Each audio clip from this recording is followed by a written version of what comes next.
Bienvenue sur votre émission Connexion divine. Un temps d'espoir, un temps d'édification. Surtout, restez connectés. Bonjour à tous et bienvenue sur notre chaîne Église Moisson Mondiale. Nous sommes très heureux de vous accueillir aujourd'hui après un long moment d'absence. Pour rappel, nous rappelons que notre chaîne est une chaîne destinée à l'édification, à la croissance spirituelle et à l'enseignement. Sans plus tarder, nous allons vous présenter notre invité du jour, le pasteur Freddy Biango. Bonjour pasteur. Bonjour. Ça fait un long moment qu'on n'a pas été ensemble sur ce plateau. Oui, c'est vrai que ça fait un long moment, mais nous bénissons Dieu qui est le maître des temps et des circonstances. Là, il a permis que nous puissions revenir et nous revenons avec un enseignement très édifiant, très profond et qui, je suis sûr, bénira la vie d'une personne. Comment allez-vous, pasteur? Je vais bien, merci. Je vais bien et j'espère que tous ceux qui nous suivent aussi, ils vont bien. Malgré la pandémie, le Seigneur continue à nous garder, à nous protéger. Gloire à Dieu. Nous n'avons pas eu votre mot pour cette nouvelle année. Alors, qu'est-ce que vous avez à dire au peuple de Dieu pour cette nouvelle année? C'est les Rehoboth.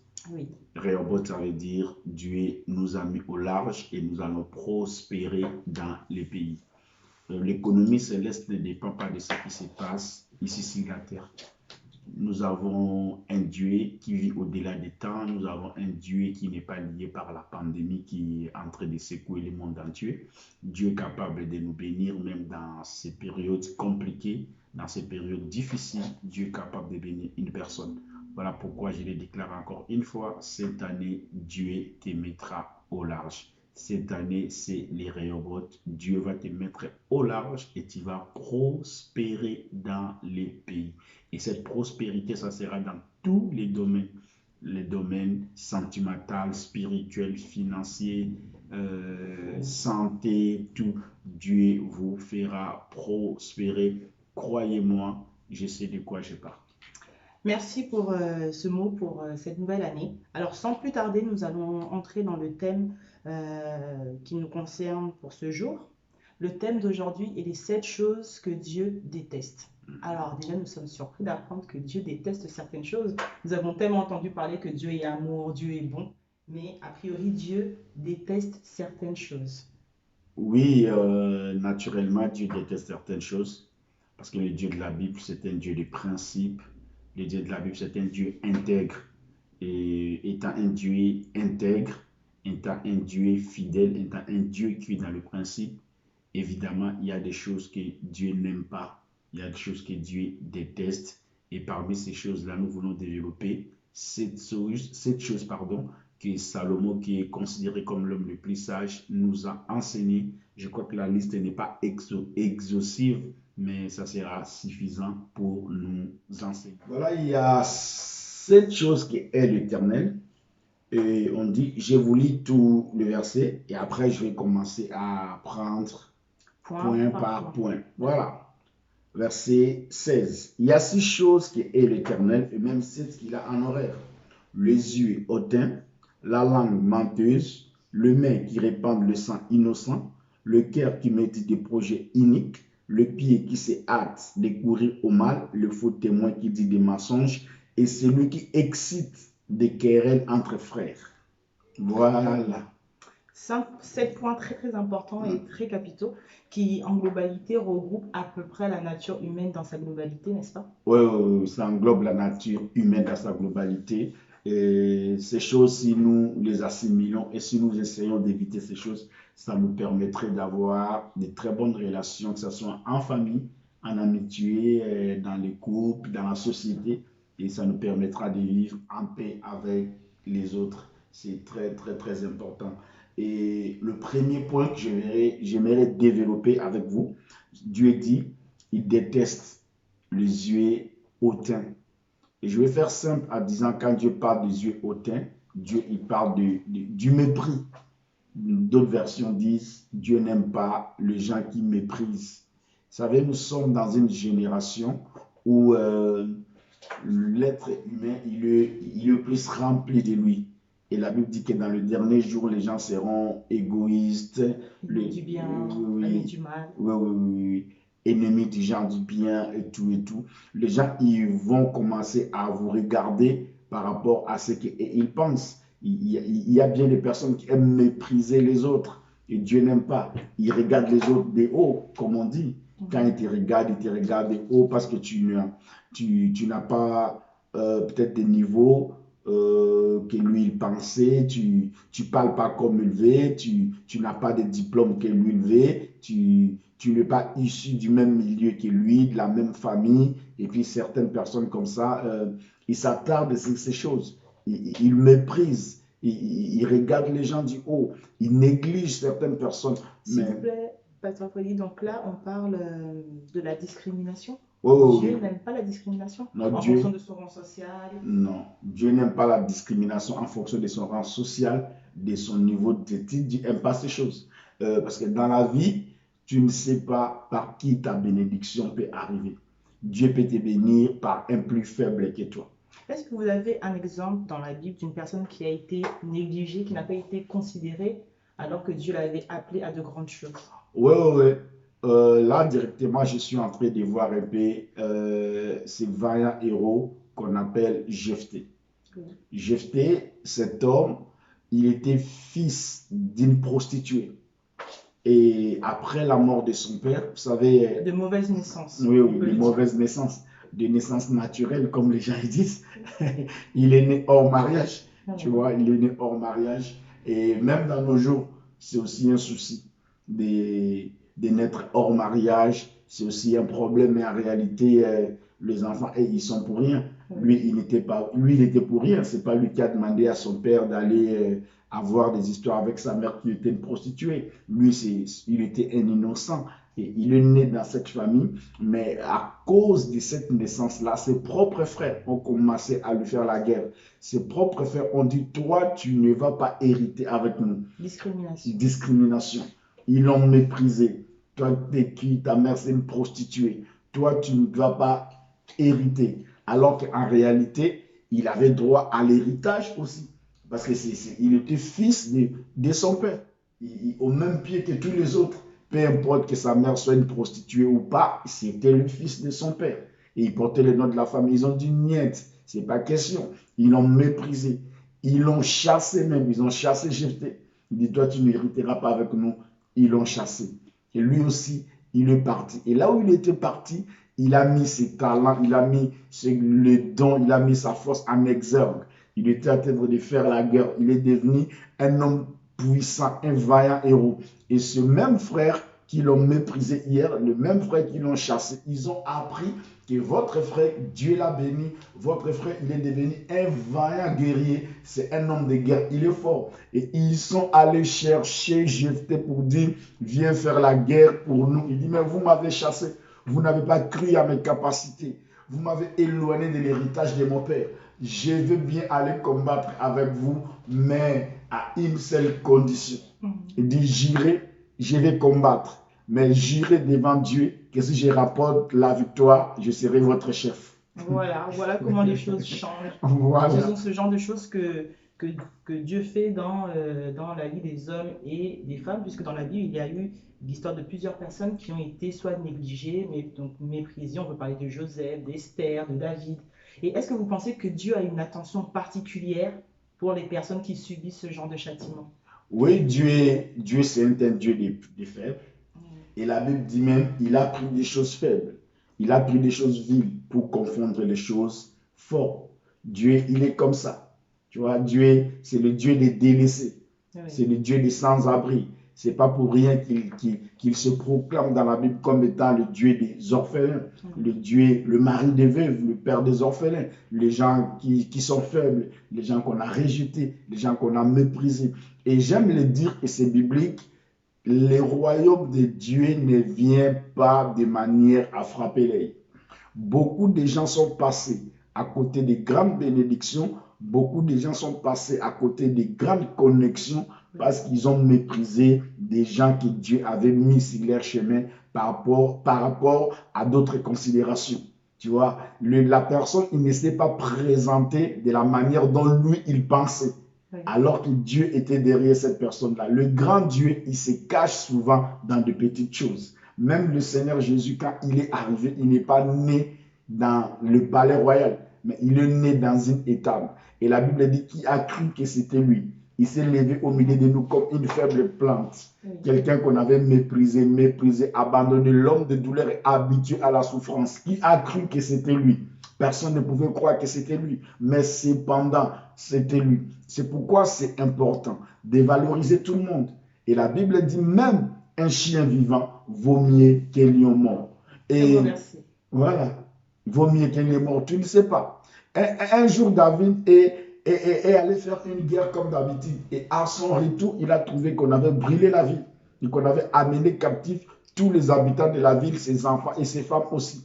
Et en poursuivant cette troupe-là qui avait amené le captif, il ne connaissait pas la route, mais il tombe sur quelqu'un qui était malade, un esclave abandonné. Il était sur le point de mourir, son maître l'a abandonné, son maître l'a laissé. Et David lui pose la question, est-ce que tu peux nous guider? Il dit, oui, mais jurez-moi que vous n'allez pas me tuer. David dit, je ne te tuerai pas. On a donné à manger à ce jeune homme qui était mourant, qui était un esclave abandonné par son maître, mais c'est lui qui était la connexion pour que David retrouve ce qu'il avait perdu. Il a dit, ils sont partis par tel chemin. Et David est allé, il a récupéré tout ce que Dieu avait, tout ce qu'il avait perdu. C'est important dans la vie de savoir valoriser les humains comme toi.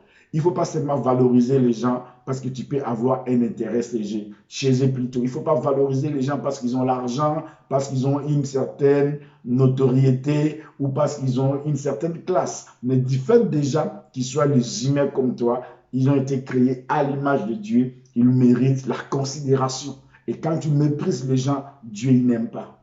Dieu n'aime pas ceux qui méprisent les autres. Dieu a horreur des gens qui ont tendance à mépriser les autres. Dieu méprise les gens qui ont tendance à négliger les autres, à considérer que les autres sont moins que rien. Dieu déteste ça. C'est très important que nous puissions garder ces choses. Sinon, je vais terminer ce point en disant ceci. Vous savez, un jour, les disciples, quand ils ont vu Jésus venir sur les eaux, pour eux, ils ne pensaient pas que Jésus pouvait marcher sur les eaux. Quand ils ont vu Jésus marcher sur les eaux, ils ont crié fantôme. C'est comme ça que ça se passe dans beaucoup de gens, dans la vie de beaucoup de personnes. Dieu, souvent, il ne vient pas dans la direction que toi, tu t'attends. C'est pourquoi le discernement est important. Dieu, souvent, il prend ses chemins à lui. Il est souverain, il est Dieu. Et comme je disais tout à l'heure, le grand Dieu, il se cache dans de petites choses. Quand il vient comme ça, tu négliges. En négligeant les gens, en négligeant les personnes, tu peux passer à côté d'une connexion qui peut t'amener à la prochaine étape de ta vie. Et c'est très important de ne pas mépriser. C'est très important de considérer tout le monde. Pasteur Freddy, est-ce qu'on peut dire que Dieu aime l'authenticité dans les relations, puisque Dieu prend soin de ne pas nous révéler le futur, le lendemain d'une personne?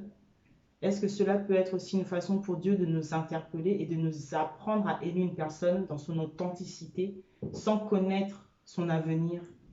Ouais. Et de ne pas choisir nos affections par un intérêt quelconque. C'est ce que Dieu veut et c'est ce que Dieu aime. Il nous a aimés sans intérêt. Oui. Et lui aussi nous demande d'aimer sans intérêt. L'amour ne considère pas encore ses propres intérêts. L'amour considère l'intérêt des autres. C'est pourquoi c'est très important d'aimer les gens par rapport à ce qu'ils sont et non par rapport à ce qu'ils ont. Et c'est ce qui fait que beaucoup de gens ont raté, encore une fois, de plus, je le dis, des grandes connexions dans la vie parce qu'ils ont méprisé les gens. Ils ont voulu aimer les personnes, les considérer par rapport à ce qu'ils avaient et non par rapport à ce qu'ils étaient.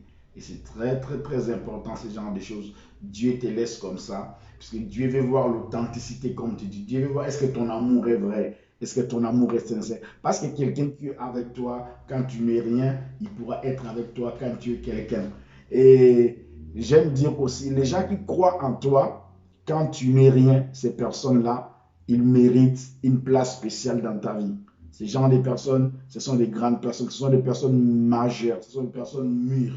Ils ont compris la vie, ils ont compris la manière de faire de Dieu. Et c'est très, très, très important que nous puissions aimer les gens par rapport à ce qu'ils sont et non par rapport à ce qu'ils ont. Très, très beau point. Donc, frères et sœurs, je vous invite à aimer les personnes de façon authentique. Car la parole de Dieu nous dit aussi que lorsque nous sommes fidèles dans les petites choses, nous serons aussi fidèles dans les grandes choses. Amen. Nous allons passer sur le deuxième point. Ouais. Le deuxième point, la Bible dit, Dieu a horreur la langue menteuse. Point très très délicat. Dieu a horreur la langue menteuse. C'est-à-dire Dieu, il déteste le mensonge et il déteste aussi le menteur. C'est très important en tant qu'enfant de Dieu de savoir nous tenir dans la vérité. Jésus dit, le diable vient, mais il n'y a rien de lui à moi. Et j'aime beaucoup ces versets qu'on nous apprenait quand nous étions de nouveau convertis. À mon époque, dans ma génération, c'est les genres de versets que tous ceux qui se convertissaient, ils connaissaient. Nous, on connaissait les Jean 3,16, on connaissait les 2 Corinthiens 5,17, on connaissait les Jean 8,44. Jean 8,44, un verset très, très, très important. J'aimerais qu'on puisse lire ces versets pour ceux qui nous suivent. Jean chapitre 8, le verset 44.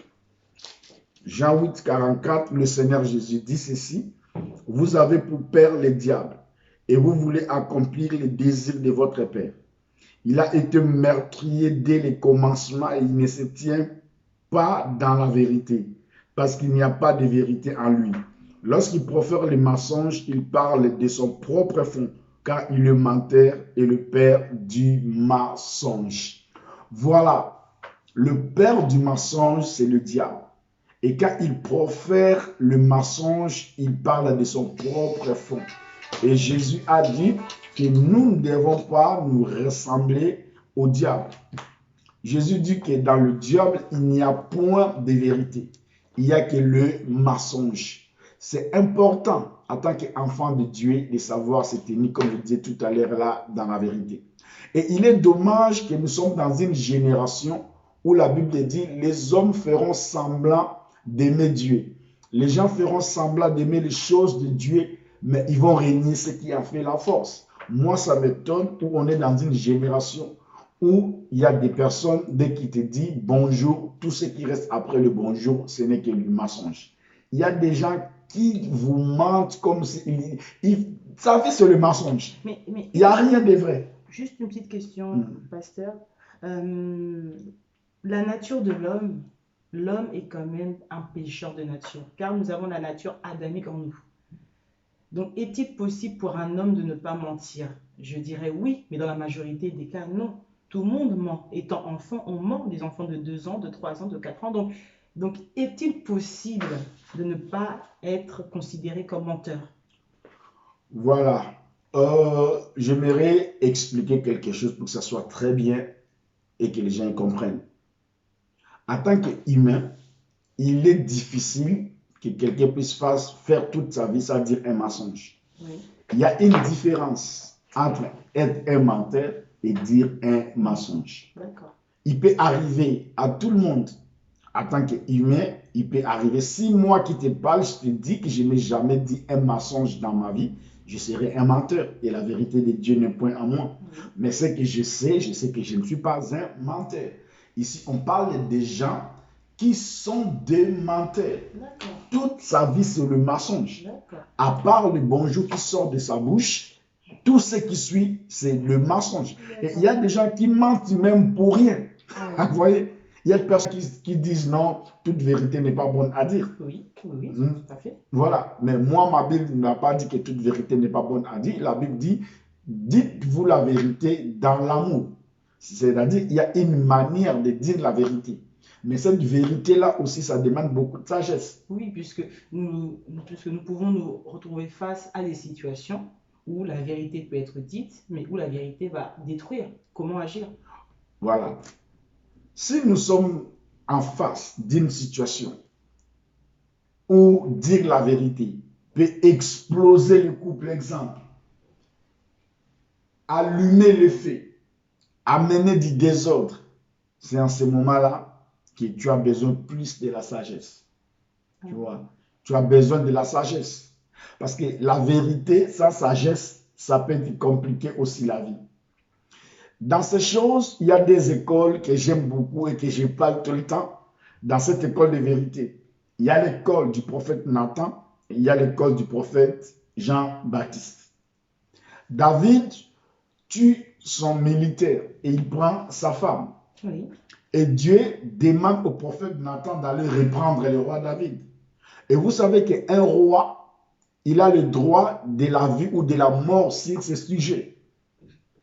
Et Nathan, il doit aller affronter le roi David. C'est pas facile, mes frères et sœurs, d'aller devant un roi et dire certaines choses. Ça n'a jamais été facile, que personne ne vous trompe. Mais Dieu te demande d'y aller. Mais tu dois faire preuve de la sagesse. Et regardez le prophète Nathan. Quand il arrive chez le roi David, il utilise la sagesse. Il est dit roi, il y avait dans une ville un monsieur qui avait beaucoup de brebis et un autre, il n'avait qu'une seule brebis qu'il prenait soin, il gardait bien sa brebis. Et les visiteurs sont venus pour visiter la personne qui avait plusieurs brebis. Il a laissé toutes ses brebis, il est allé prendre la seule brebis que son voisin avait, il a tué pour servir à ses invités. Ça a dû toucher le roi, cette méchanceté-là, cette manière de faire-là. Mais le roi s'est dit, mais ce n'est pas possible. Pourquoi il ne peut pas prendre une brebis chez lui? Il en a plusieurs. Il va aller prendre l'unique et la seule brebis que l'autre a. Et le roi dit, tant que moi je suis roi dans cette nation, une telle personne mérite la mort. Ne sachant pas qu'il s'agissait de lui. Il s'agissait de lui, pardon. Exactement. Et le prophète dit, non, mes respects, sauf mes respects, roi, Dieu dit que cette personne-là, c'est vous. Il dit non, mais moi, je n'ai rien fait. Qu'est-ce que moi j'ai fait? Est-ce que moi j'ai pris la brebis de quelqu'un? Et le prophète lui dit, roi, tu as plusieurs femmes et tu as laissé toutes ces femmes pour aller prendre la femme de ton officier et tu as tué, tu as assassiné son mari. Bathsheba. Voilà. La mère de Salomon. La mère de Salomon. Et quand le roi écoute ça, ça touche son cœur. Et comme David, c'était quelqu'un qui aimait aussi Dieu, l'homme selon le cœur de Dieu, il a été touché par ces messages, par cette approche, par cette sagesse-là. Il a été touché. Il s'est répandu devant Dieu et il s'est repenti. Il s'est repenti, il a demandé pardon et Dieu l'a pardonné. Ça, c'est la première école. L'école de Nathan, la vérité avec sagesse et avec amour. Et la deuxième école, c'est l'école du prophète Jean-Baptiste. Le roi Hérode, il prend la femme de son frère. C'est un scandale, mais personne n'ose en parler, personne n'ose dire ça, parce que c'est le roi. Oui. Voilà, les gens murmurent ça, mais personne n'ose dire ces choses. Et un jour, le roi était en train de parader. Le roi était en train de faire, je ne sais pas si c'était un meeting ou quoi, le roi passait, il paradait. Et le prophète était au milieu de tout le monde. Et le prophète crie, il dit, roi, ce qui t'a fait, c'est mal. Tu ne pouvais pas faire ça. Tu n'avais pas droit. Il a réprimandé le roi aux yeux et aux yeux de tout le monde. Tout le monde a vu. Sans tact, sans diplomatie, sans sagesse. Il a balancé comme ça devant tout le monde.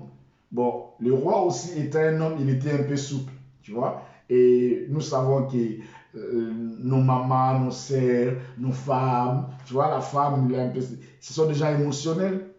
Et la femme n'a pas aimé ça. Et le jour où sa fille a dansé devant le roi, quand le roi a promis à la fille de donner, même si elle voulait la moitié du royaume, elle est allée voir sa mère. Sa mère a demandé la tête du prophète. Pourquoi? Parce qu'il a dit la vérité, mais sans sagesse. C'est important de savoir dire la vérité, mais avec sagesse, avec tact, avec diplomatie. Mais ce que Dieu ne veut pas, c'est le menteur. Ce que Dieu ne veut pas, c'est les gens qui te mentent toute la journée. Dès qu'il ouvre ses yeux, le mensonge commence. Et ce qui est grave, c'est que nous sommes dans une génération où même les hommes de Dieu se sont mis à mentir. C'est que les hommes de Dieu se sont mis dans des faux témoignages. Et ce n'est pas bien. Nous devons arrêter ces choses. Si nous portons le nom de Jésus, si nous portons le nom des chrétiens, si nous portons le nom des serviteurs de Dieu, nous devons nous tenir dans la vérité et marcher loin de mensonges. Parce que le diable, il est le père des mensonges Et moi, je refuse le mensonge parce que je ne suis pas le fils du diable. En tout cas. Alors, nous allons passer rapidement au troisième point. Alors, c'est, si je m'abuse, les mains qui font couler le sang innocent. Voilà, ici aussi, c'est très, très, très, très important. Dieu a horreur. Dieu déteste. Dieu n'aime pas ceux qui font couler le sang innocent. Une question, pasteur Fred, excusez-moi. Lorsqu'on parle des mains qui font couler le sang des innocents, est-ce qu'on parle des meurtriers, des complices, des personnes qui participent à nuire aux autres de cette manière-là? De qui parle-t-on exactement? Voilà, Dieu parle de toutes ces catégories-là. Voilà. Toutes ces personnes-là, que ce soit les commanditaires, que ce soit les exécutants, que ce soit ceux qui participent, Dieu, c'est un Dieu qui défend des innocents. Et il y a des gens qui sont là, vous savez, parce que dans la vie de chaque être humain, c'est le sang qui compte. L'homme, c'est son sang. Quand nous lisons le livre de Genèse, je vais arriver, quand nous lisons le livre de Genèse, nous voyons quand Caïn assassine son frère, Dieu dit à Caïn, la voix du sang de ton frère parle de la terre jusqu'à mon trône. Cette voix-là parlait vengeance. Son frère n'avait rien fait. La jalousie. Il y a des gens qui tuent les autres. Et j'aimerais aussi dire ceci, que tuer quelqu'un, ce n'est pas simplement la mort physique. Ce n'est pas simplement la mort physique. Tu peux tuer la destinée d'une personne. Oui. Par tes mensonges, tu peux tuer la destinée d'une personne. Un faux témoignage, on va y arriver. Tu peux détruire sa réputation. Ça, c'est tuer quelqu'un. Quand tu détruis la réputation d'une personne, tu le tues. Quand tu dis des mensonges sur la personne, tu es en train de tuer cette personne-là. Et aussi, comme je disais, il y a l'assassinat physique. Et tu peux aussi tuer quelqu'un avec ton témoignage. Regardez, quand il a tué son frère, Dieu dit, le sang de son frère parle de la terre jusqu'à mon trône. Et parlons toujours de ce David. David, il aimait tellement Dieu. Il avait préparé tous les matériaux de la construction du temple. Il voulait que le temple de Dieu soit construit. Il voulait que l'arche de Dieu ait un lieu de repos. Mais David se prépare. Mais Dieu vient, il dit à David, il dit, non, David, ça ne sera pas toi qui vas construire le temple. Pourquoi? Parce que tu es un homme de sang. Mais tu as versé le sang. David était un homme de guerre. David a combattu pour Dieu. David a versé le sang pour son Dieu. Mais c'est le sang. C'est le sang. Et parmi tous les sangs qu'il avait versé, il n'y avait pas que le sang pour Dieu. On a tout à l'heure là parlé de Bathsheba et son mari. Le mari là, c'était son militaire. Ce n'était pas un sang pour Dieu. Il a assassiné ce monsieur. Il avait du sang. Et certaines choses qui sont en train de bloquer et de lier la vie de beaucoup de personnes aujourd'hui, c'est le sang versé. Et j'aimerais ouvrir une parenthèse et dire à tous ceux qui nous suivent, nos sœurs qui avortent, qu'en avortant, tu es en train de mettre fin à une destinée. En avortant, tu es en train de répandre le sang. En avortant, tu es en train de tuer une personne. Tu ne sais pas si demain, cette personne-là sera un président, un général, un pasteur, un apôtre, un prophète. Tu ne connais pas la destinée de cet enfant que tu as tué. Même si tu dis que c'est juste 2 semaines, c'est juste 3 semaines. Il n'est pas encore formé. Il n'est pas encore formé. C'est pas un être humain. Mais c'est ce qu'on nous dit. Non, mais déjà. Fœtus. Mais c'est déjà c'est du sang. Au départ, c'est du sang. Et nous parlons du sang. Et Dieu dit qu'il est contre. Dieu a horreur. Et Dieu déteste. Dieu n'aime pas ceux qui versent le sang de personnes innocentes. Tu as tué cet enfant-là. Qu'est-ce qu'il t'a fait? Est-ce que c'est lui qui t'a demandé qu'il vienne au monde? Pasteur, si on ne se sent pas prête, si c'est dans des situations compliquées, issues d'un viol, si on ne s'en sent pas à même d'assumer cet enfant. Si on ne se sent pas prêt, on se tient en ordre. C'est-à-dire, selon le principe divin, les enfants sont supposés naître dans le mariage. Je ne condamne pas, Jésus n'est pas venu condamner. Moi aussi, je ne condamne pas. Mais dans le principe divin, les enfants sont supposés naître dans le mariage. Mais peu importe ce qui arrive, le principe divin restera toujours le principe divin. Si tu ne veux pas avoir des enfants, alors abstiens-toi, discipline-toi et attends le moment opportun. Mais si tu ne te disciplines pas, alors supporte la conséquence. Et dans le cas, par exemple, où on a versé le sang dans un cas de légitime défense. Dieu, il sonde les intentions du cœur. Dieu connaît la motivation.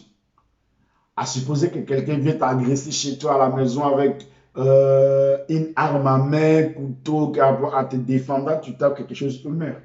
C'est genre quand un militaire va à la guerre, il fait son boulot. Tu vois, si c'est en cas de légitime défense, il n'est pas un innocent.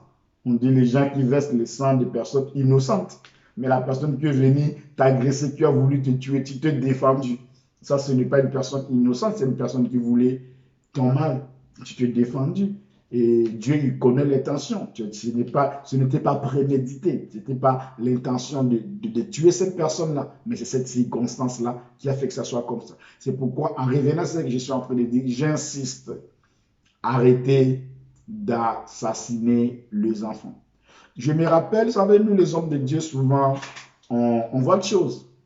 Je me rappelle un jour, je prêchais à l'église, il y a quelques années passées. Un homme vient me voir à la fin du culte. Il me dit, pasteur, je suis venu te voir parce que ma copine, ce n'était pas sa femme, mais il m'a avoué que ma copine, au moment où nous sommes en train de parler, elle est à l'hôpital, elle est sur le point de commettre un avortement. Oui. Donc moi, je ne suis pas prêt de faire ça. J'ai essayé de conseiller.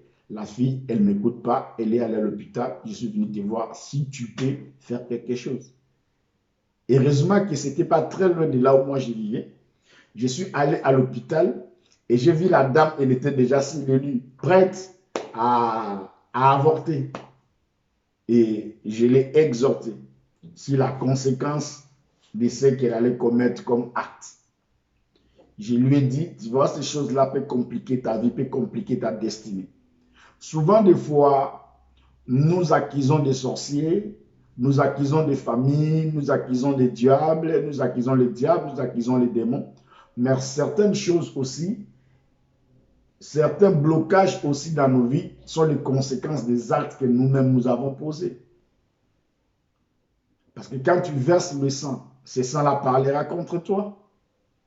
Et j'ai exhorté la fille, je lui ai parlé des conséquences, je lui ai mis devant ses responsabilités et j'ai dit, bon, moi, j'ai fait mon travail en tant que pasteur et je pars. Quant à toi de voir, tu fais l'avortement ou tu ne fais pas, mais au moins, je me suis déplacé pour te dire quelle est la pensée de Dieu par rapport à ce que tu veux poser comme acte.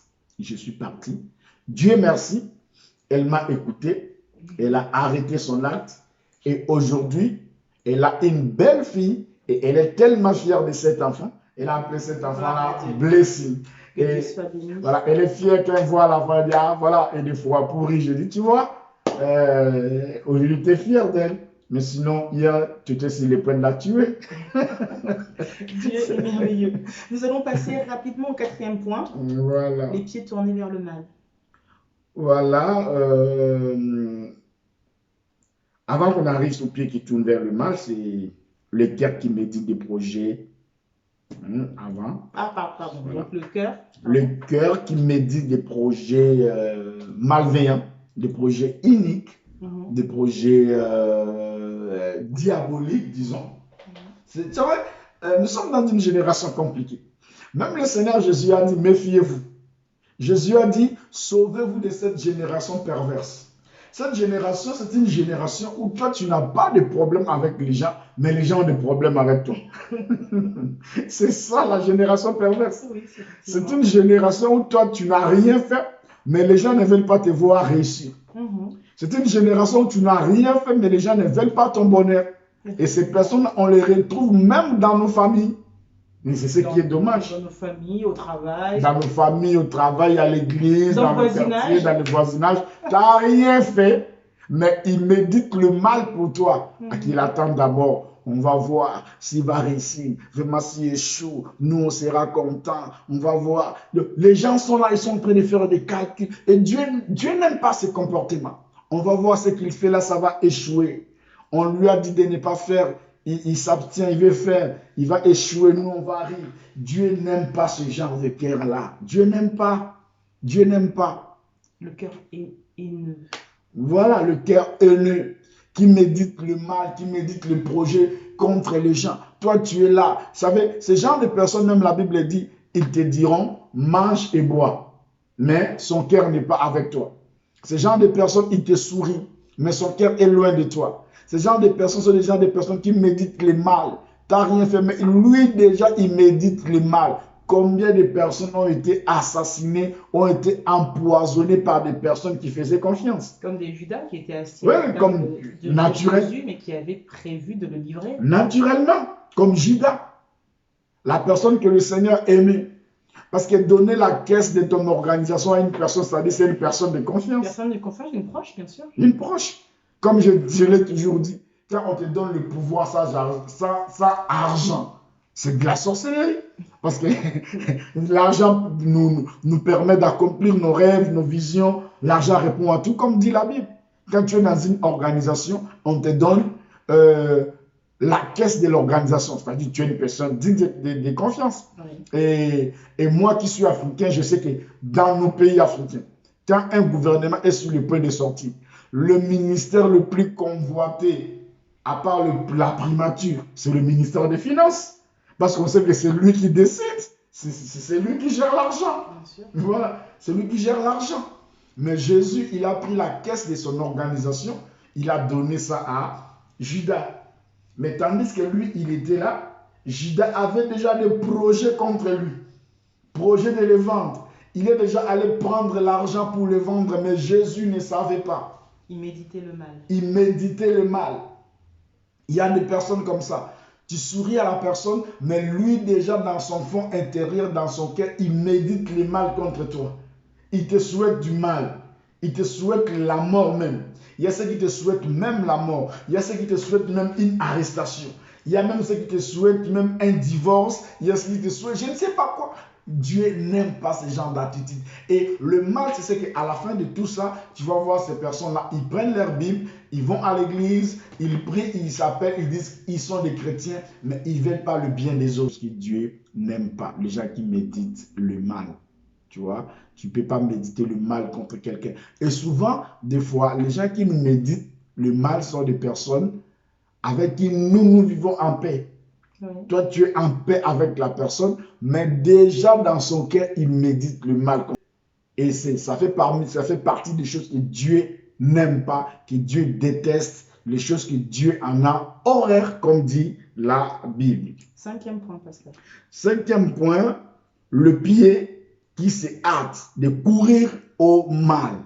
Vous savez, c'est triste dans nos jours de voir les gens qui aiment courir après des choses vaines, après des choses inutiles. Le pied qui se hâte d'aller, peut-être ici en Europe, la configuration elle est un peu différente, mais chez nous en Afrique, tu vas voir, souvent dès qu'il y a une querelle dans les quartiers, de toute façon, les gens, ils courent pour aller voir. De toute façon, les gens, ils sortent. D'autres qui s'oublient même de s'habiller. Donc, ils courent pour aller voir. Mais pour aller à l'église, c'est tout un problème. Tu vois, même là où nous sommes, on est dans une configuration, dans cette affaire de cette pandémie-là, où tu vas voir quelqu'un te dit non, mais tu viens à l'église, oh non, il y a le corona, il y a la pandémie. Mais dès qu'il y a un concert profane, où les femmes seront à moitié vêtues. Dès qu'il y a quelque chose de mal, dès qu'il y a ceci, les gens ils courent, ils sont pressés d'aller faire ça. Tu vois. Et il y a même des gens qu'on embarque. Ils disent non, viens m'accompagner, je vais aller savonner quelqu'un, permettez-moi, passez-moi l'expression, je vais aller savonner, je vais aller parler mal à une personne. Ils courent pour aller faire, viens m'accompagner, on va aller taper telle personne, on va faire ceci. Dieu a horreur de pied qui court derrière le mal. Il faut avoir l'attitude que David avait. David a dit, je suis dans la joie quand on me dit, allons dans la maison de l'Éternel. Ça devait être notre joie d'aller au temple. Ça devait être notre joie d'aller écouter la parole de Dieu, d'aller adorer Dieu, d'aller rendre culte au Seigneur. Mais les gens, ils aiment courir derrière le mal. Quand on dit on va aller boire, je ne vois pas l'importance de la boisson, de l'alcool dans la vie des gens. Et tout le monde s'accroche à ces versets. Je bois pour mon estomac. Un peu de vin pour l'estomac. Les gens ne comprennent ni le contexte, ils ne comprennent ni la parole de Dieu. Quand Paul disait ça à Timothée, Timothée avait un problème d'estomac. Il dit de temps en temps, fais usage d'un peu de vin. Mais est-ce que toi, tu as un problème d'estomac? Et quand toi, tu vas là, est-ce que tu fais un peu, tu uses un peu de vin ou toi, c'est toute la bouteille, c'est toute la nuit, tu vois? Les gens qui aiment courir derrière le mal, Dieu n'aime pas. Le pied qui se hâte de courir au mal. On va aller rapidement. Oui. Le pied qui se hâte de courir au mal. Et le 6e point, je crois que c'est la Bible dit, c'est le 6e point, nous sommes point 6. Oui. Les faux témoins qui dit des mensonges. Voilà. Nous avons dit au début, le premier point, c'était la langue menteuse, le professionnel des mensonges, les enfants du diable, les gens qui ont construit leur vie dans le mensonge, les gens qui vivent avec le mensonge. Et là, Dieu parle de faux témoins qui dit des mensonges. Un témoin, c'est qui? Un témoin, c'est quelqu'un qui a vu plutôt. Un témoin, c'est quelqu'un qui a écouté. Un témoin, c'est quelqu'un qui a assisté. Mais nous sommes dans une génération où les gens aiment déformer les informations. Nous sommes dans une génération où les gens aiment mentir sur les personnes gratuitement. Si tu veux raconter une situation que tu as vécue, une situation que tu as vue, dis ça dans la vérité. Sois honnête. Ne falsifie pas ton témoignage. Mais combien de gens, ils falsifient leur témoignage? Combien de gens, ils disent des mensonges avec but de nuire les autres? Tu as assisté. Ce n'était pas comme ça. Les gens avaient dit ça, il avait dit A, il avait dit B. Mais toi, quand tu viens, tu ajoutes, il avait dit A, B, C, D et F. Tu ajoutes tout ça. C'est quoi ton intérêt? Qu'est-ce que tu gagnes en racontant des faux témoignages sur les autres? Quelle est ta récompense? C'est l'appât du gain. Tout comme dans la Bible, l'histoire des 2 prostituées qui se disputaient un enfant. Donc le but du faux témoignage, c'est l'appât du gain. C'est de tirer la faveur vers soi. Mais même les gens du monde, ils disent le bien mal acquis ne profite à rien. Ne profite jamais, le bien mal acquis. Ça peut te donner une satisfaction juste pour un petit moment. Juste pour un petit moment. Mais la conséquence sera beaucoup plus grande que la petite satisfaction que tu as eue sur les coups. Et Dieu déteste. Dieu déteste les gens, des faux témoins qui disent des mensonges. On avait dit au début, il faut être dans la vérité et dans la simplicité. Tu dis des choses telles qu'elles sont. C'est ça être un enfant de Dieu. C'est ça être une fille de Dieu. C'est ça être un homme de Dieu. Le faux témoin. Il nous reste passé beaucoup de minutes. 7e point. 7e point, on va terminer par ça. La Bible dit, Dieu déteste celui qui excite des querelles entre frères. Quand on parle de la personne qui excite des querelles entre frères, ce sont des personnes qui aiment les ragots. Malheureusement, on est dans la génération, encore une fois, des gens qui aiment les ragots entre frères. Même à l'église, des fois même en pleine prédication, tu vois les gens en train de se chuchoter les choses à l'oreille. Les gens en train de raconter des choses sur les uns et les autres. Tu n'as pas vu, tel a dit ceci, tu n'as pas remarqué, et c'est pour ça, à cause de ça. La Bible dit que Dieu déteste les gens de personnes qui suscitent, ces gens de personnes qui excite des querelles entre frères. Entre frères. Être frère, ce n'est pas simplement le fait d'être issu d'une même famille biologique. Mais à l'église, nous sommes aussi frères. Dans le quartier, nous sommes frères. Au travail, nous sommes frères. Il y a des gens qui aiment exciter les autres. Il y a des gens qui aiment mettre leur bouche dans tout. Il y a des gens qui sont des pyromanes, qui aiment allumer le feu. Voilà. Allumer le feu. Donc attention aux pyromanes. Nous allons rapidement passer à quelques questions. Y a-t-il des conséquences graves pour des personnes qui font ces choses que Dieu déteste? Oui. La conséquence, c'est que ces personnes-là, il leur sera difficile d'attirer la faveur de Dieu dans leur vie. Dieu étant un Dieu de principe, je le disais au début, Dieu c'est un Dieu propre. Dieu c'est un Dieu qui est la perfection de la sainteté. Dieu, il est toujours dans ses principes. Et quand tu vas à la contre des principes de Dieu, il est difficile pour toi que tu puisses attirer la faveur de Dieu sur ta vie. Quand tu es dans ces choses, dis-toi que tu éloignes Dieu de toi. Parce que Dieu a dit, je suis avec toi quand tu es avec moi. Mais on ne peut pas être avec Dieu en dehors de ses principes. En tant qu'enfant de Dieu, je déteste tout ce que Dieu déteste. J'aime tout ce que Dieu aime. Et je fais mes efforts par le Saint-Esprit pour me tenir selon la parole de Dieu. Ces gens ont vraiment, il y a une conséquence parce que la Bible dit, Dieu ne tient pas les coupables pour innocents. C'est qu'un homme sème, il est moissonne. Alors, nous voyons dans la Bible qu'il y a eu des conséquences pour David et la femme de son soldat. Ils ont perdu l'enfant. Il y a eu des conséquences pour Judas, qui est mort. Comment faire pour se sortir de ces choses? Puisqu'il y a certaines choses qui sont comme des habitudes qui ont pris racine.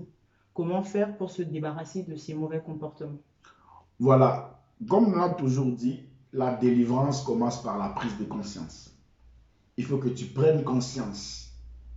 Si les choses qu'on a énumérées, les choses qu'on a citées, tu te retrouves dans ça, la première chose à faire, c'est de prendre d'abord conscience que ce que je fais, ce n'est pas bien. La délivrance commence par là. Et si tu n'arrives pas à abandonner ces choses, soumets-toi sous la puissance et la direction du Saint-Esprit.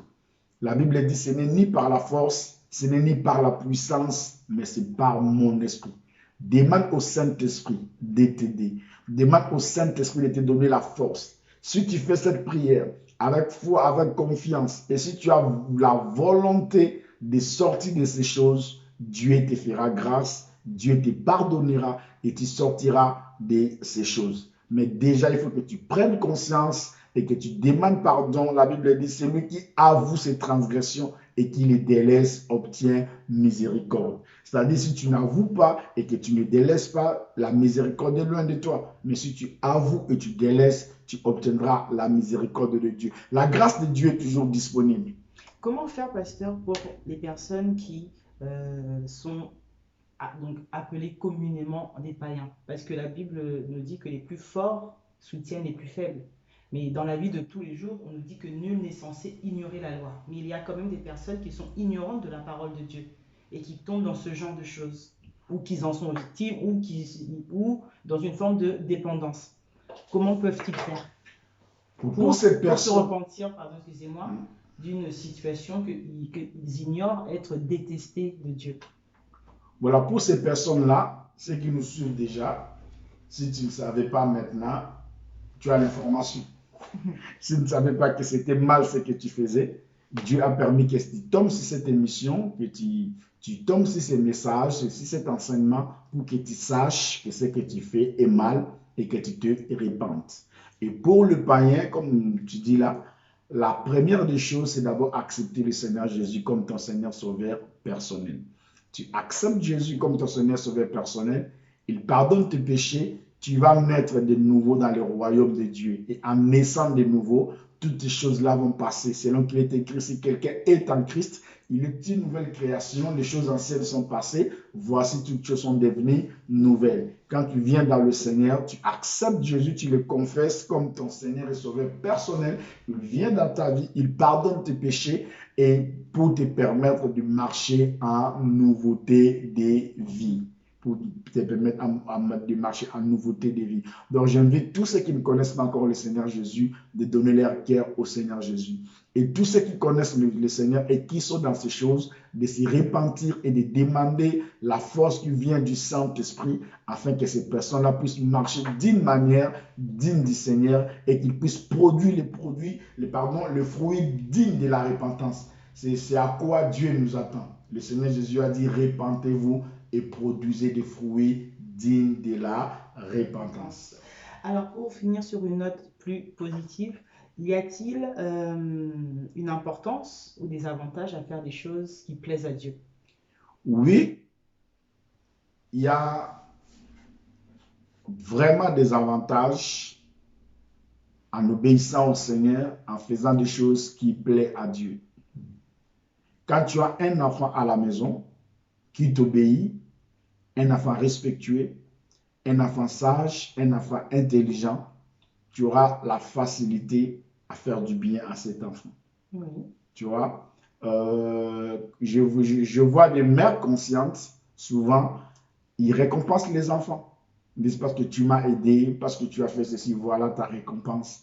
Et c'est la même manière. Vous savez, l'amour de Dieu est souvent comparé à l'amour d'une mère. Parce que Dieu dit, si une mère peut abandonner son enfant, moi je ne vous abandonnerai pas. Cela veut dire que Dieu, il sait que les mamans, ils aiment leurs enfants. Et une autre preuve, c'est qu'à la croix, quand le Seigneur a été crucifié, son père adoptif Joseph n'était pas là, mais sa mère était toujours au bas de la croix. Ça dit les mamans, ce sont des personnes qui savent aimer. Mais quand tu fais aussi des choses bien, ta maman, elle t'encourage, elle te récompense. Elle est consciente, naturelle, évidemment. Et c'est ça aussi Dieu. Quand nous faisons des choses, c'est vrai que nous ne méritons rien, mais Dieu, il nous encourage. Dieu, il nous encourage. Dieu nous fait des grâces. Et la Bible dit, rien ne manque à ceux qui craignent Dieu. Rien ne manque à ceux qui aiment Dieu. Quand tu fais ces choses, tu attires plus la faveur de Dieu sur ta vie. Tu attires plus la protection de Dieu sur ta vie. Et c'est très important. C'est à notre avantage. C'est nous qui gagnons. En honorant, en respectant la parole de Dieu, nous avons un très grand bénéfice. Nous approchons de la Pâque. Est-ce que vous avez un mot pour le peuple de Dieu? Bien évidemment, nous approchons de la Pâque et j'ai un mot pour le peuple de Dieu. Et le mot que j'ai, c'est le mot qui est dans la Bible. Que sans la Pâque, nous ne serons pas des chrétiens, nous serons des faux témoins. Tout à l'heure, là, j'étais de parler des faux témoins. L'apôtre Paul, qui parle de la résurrection de Jésus, il dit si Jésus n'était pas mort, si Jésus n'était pas ressuscité, nous serons des faux témoins à l'égard de Dieu. Voilà. Ce qui fait de notre l'évangile, c'est à vaincre. Ce qui donne la force à l'évangile. Ce qui fait de nous des chrétiens, des enfants de Dieu. Ce qui fait de nous les serviteurs de Dieu, c'est la mort et la résurrection du Christ. C'est une grande célébration. Nous allons célébrer la Pâque ce dimanche qui arrive. La Pâque, c'est la résurrection. La Pâque, c'est une saison où Dieu vient te donner un nouveau calendrier. La Pâque, c'est la saison où Dieu vient ressusciter toutes les choses qui sont mortes en toi. Et j'aimerais inviter ceux qui vivent en région parisienne de venir ce dimanche 4 avec nous à l'église Moisson Mondiale Paris à Vitry-sur-Seine, 7 place du 19 mars 1962 pour un grand culte de célébration, un grand culte de résurrection et un grand culte où Jésus sera élevé, Jésus sera célébré et le ciel sera ouvert sur nous et la Pâque va nous introduire dans notre destinée. Amen, amen, amen. Est-ce qu'on peut espérer un message qui parlerait de la Pâque avant ce fameux dimanche 4? Je prie que Dieu nous donne cette grâce-là. Restez connectés, restez branchés. Je crois que c'est important que le peuple soit enseigné. Nous allons enseigner par la grâce de Dieu les bénéfices de la Pâque pour préparer notre cœur le dimanche. Parce que le dimanche, nous aurons la Sainte Seine. C'est important d'enseigner et que les gens comprennent et que Dieu vous bénisse. Merci beaucoup pour ce moment. Merci à vous tous qui nous avez suivis. Si vous avez des questions comme à notre habitude, n'hésitez pas de nous les communiquer et le pasteur Freddy ne manquera pas de répondre à toutes vos questions. Pour rappel, l'Église Moisson Mondiale a un compte Instagram ainsi qu'un compte Facebook où nous avons prière en ligne chaque mardi et jeudi de 22h30 à 23h intitulé 30 minutes dans sa présence, ainsi que chaque vendredi de 22h30 à 23h, la nuit de la percée, un moment intense de prière. Demeurez bénis, à très bientôt.